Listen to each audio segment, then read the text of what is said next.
Message is traditional masculinity. My message is to stand up and say what you mean and mean what you say. And even going to the gym nowadays is an act of defiance, because when you have a man who's built with any degree of principle, you say no to things.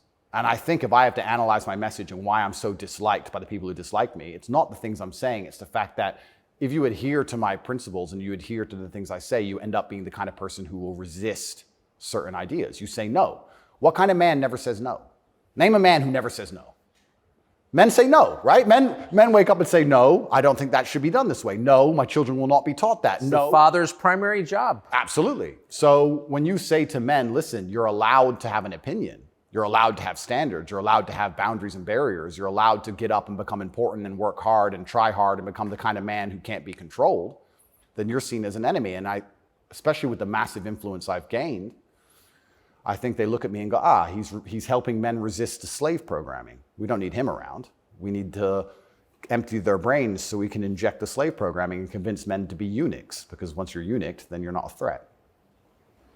I think I buy that, because your message, I'm not the world's expert on your message, but I've seen a lot of it, and it's not explicitly political, actually. No, it's not political at all.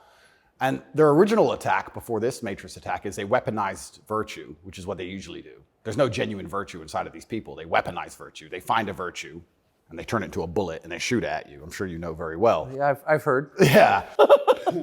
I was a misogynist for the longest time just for saying that men should have standards. If you tell a man he can have standards in a relationship in any way, you're a misogynist. It's actually very interesting because what does that mean to have standards in a relationship? But this is the thing that's so interesting about it, because they've gendered the argument when I never did.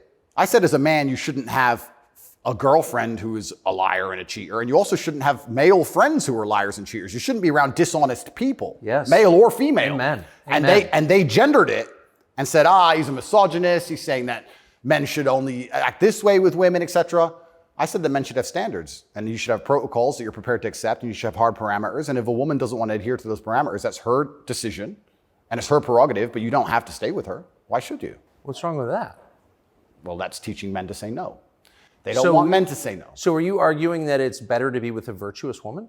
I think so, yes. I know that's crazy. No, I'm serious. I mean, that seems I like am, Tucker. I don't want to. That seems like good advice. I don't want to come across as extreme, but yes, I am. And what's actually funny is I really believe most of the things I'm saying were accepted by absolutely everybody 15 years ago, 10 years ago. And now it's public enemy number one. And it's because of the mass influence I have. At one point, I became the most Googled man on earth. At one point. And it's a scary situation I'm in. But if you're arguing that it's really important for a man to find a good woman, a decent woman, an honest woman, that's the truest thing that's ever been said. I Absolutely. mean, that's the most important thing any man can do. I mean, I can just tell you firsthand. Oh, thank you very much. Married 32 years, that's the most important thing. And you think saying that angered people? Absolutely, because I'm arguing the only way to do that is via masculine excellence. I'm saying in the world we live in today, it's hyper-competitive. And if you want to be the kind of man that has the choice of women to choose a good one, you need to be an excellent man. It's no longer acceptable for you to just be an average Joe or below average.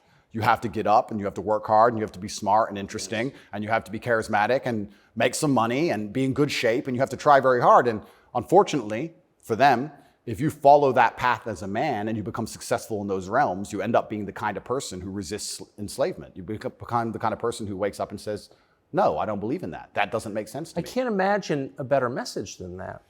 If you want a good society. So then you have to argue and sit and say, do these people want a happy, functioning society or do they want something else?